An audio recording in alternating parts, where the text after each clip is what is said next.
Kebanyakan gedung pencakar langit di Eropa terpusat di kota London, Frankfurt, Paris, Moskow, dan Istanbul. Meski begitu, jumlah totalnya masih kalah loh dengan gedung tinggi di kota New York. Suatu bangunan bisa berpredikat sebagai gedung pencakar langit modern kalau tingginya minimal 150 meter atau seenggaknya berlantai 40-50. Nah, masing-masing lantai biasanya setinggi 4,27 meter. Sebelum tahun 1870-an, Amerika Serikat cuma punya satu gedung pencakar langit, yaitu Home Insurance Building di Chicago. Gedung tinggi pertama di seluruh dunia ini berlantai 10. Nah, kalau di Eropa, gedung tinggi pertamanya berlokasi di Moskow, Seven Sisters. Baru dibangun pada pertengahan tahun 1900-an saat gedung tinggi di Amerika Utara mulai menjamur. Saat itu, kota-kota besar mulai dipenuhi penduduk dan harga sepetak tanah makin meroket. Panorama kota New York sudah sangat tersohor dan kita pasti cukup familiar meski belum pernah menginjakan kaki secara langsung. Begitupun dengan Paris, tapi apa jadinya ya kalau Menara Eiffel dikelilingi banyak gedung pencakar langit? Pasti nggak akan seru dong, karena kita nggak akan bisa menikmati keindahannya. Gedung tinggi di kota Paris cuma ada di distrik La Défense. Dengan begitu, tempat romantis yang selalu dipenuhi turis ini tetap menawan. Kalau di London lain lagi, sejumlah gedung pencakar langitnya punya bentuk unik, salah satunya Gherkin. Kalau sampai kesasar di situ, kamu pasti akan sulit keluar. Ada juga The Shard dan Cheese Grater. Nama ini memang bukan sebutan resminya sih, tapi cukup merepresentasikan bentuknya kok.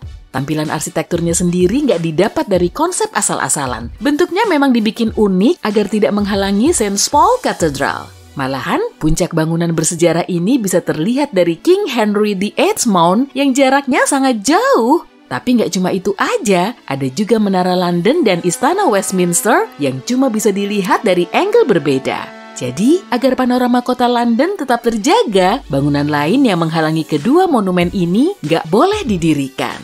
Mayoritas kota di Eropa sudah ada saat gedung tinggi pertama di Amerika didirikan. Makanya, lahannya jadi makin sempit. Perkembangannya juga terus berlangsung selama bertahun-tahun. Misalnya saja, Lisbon. Di Taman Eduardo VII terdapat spot yang bisa dipakai untuk melihat seluruh taman dan sungai di situ. Kalau tiba-tiba ada banyak gedung setinggi 150 meter, pemandangan indahnya akan jadi berantakan. Nggak akan ada lagi jalan yang ikonik itu. Sungainya juga hilang, yang ada cuma deretan gedung.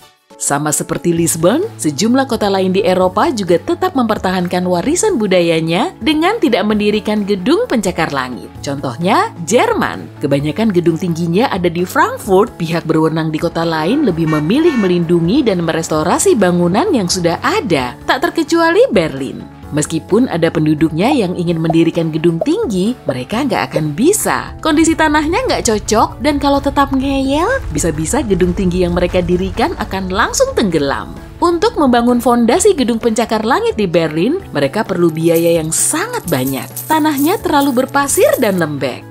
Tapi gimana kalau semua warisan budaya ini mereka kesampingkan aja? Gimana kalau gedung tinggi didirikan di kota Praha misalnya?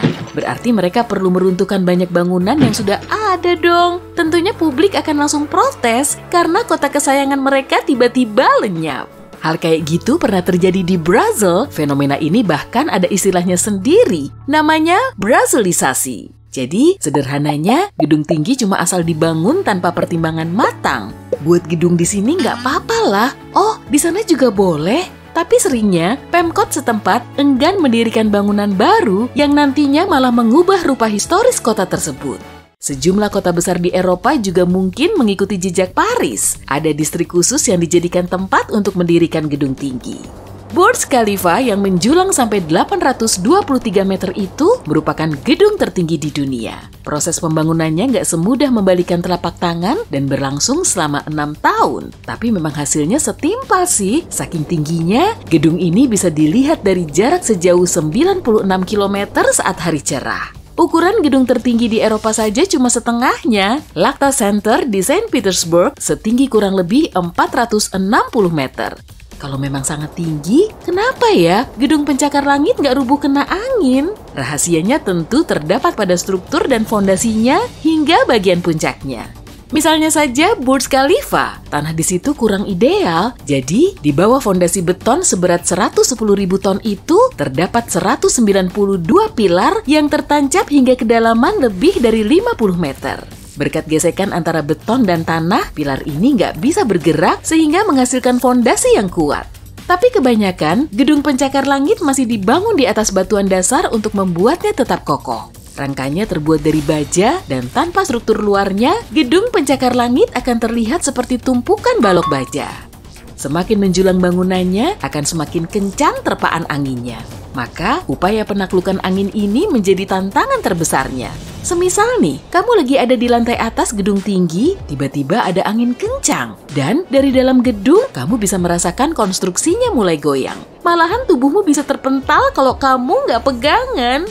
Nah, untuk mencegah hal yang nggak diinginkan kayak gini, kebanyakan gedung dilengkapi dengan struktur mirip bandul agar bisa meredam terpaan angin. Struktur ini dinamakan sebagai Chun Mass Damper dan fungsinya sebagai pengimbang. Saat angin menerpa, Chun Mass Damper ini akan bergerak.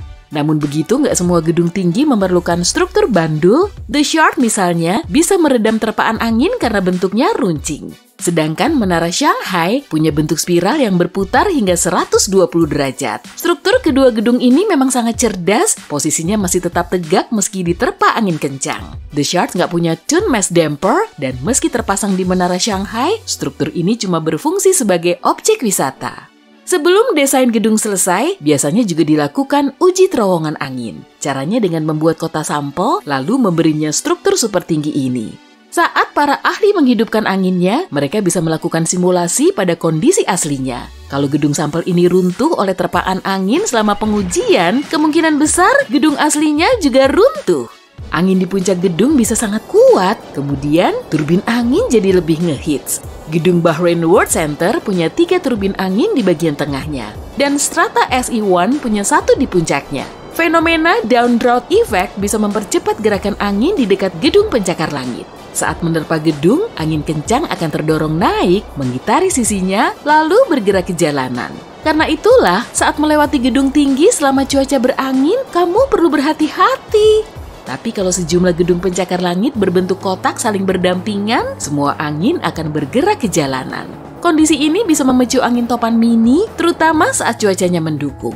Menurut penelitian, pada 100 gedung tertinggi yang akan dibongkar, sebagian besarnya cuma beroperasi selama 42 tahun. Tapi sebagian gedung juga bisa bertahan lebih lama, misalnya Temple Court Building yang masih berdiri sampai saat ini. Gedung setinggi 45 meter ini memang lebih rendah dari bangunan di sekitarnya, tapi masih berdiri kokoh selama 100 tahun. Saat mau meruntuhkan gedung, tentu kita perlu mempertimbangkan debu, reruntuhan, dan bunyi bisingnya kan? Tapi kebanyakan gedung pencakar langit nggak sedramatis itu kok. Gedung ini bisa diruntuhkan sedikit demi sedikit. Prosesnya dimulai dari atas hingga bawah, dan perlahan strukturnya mulai hilang dari penglihatan. Abrakadabra!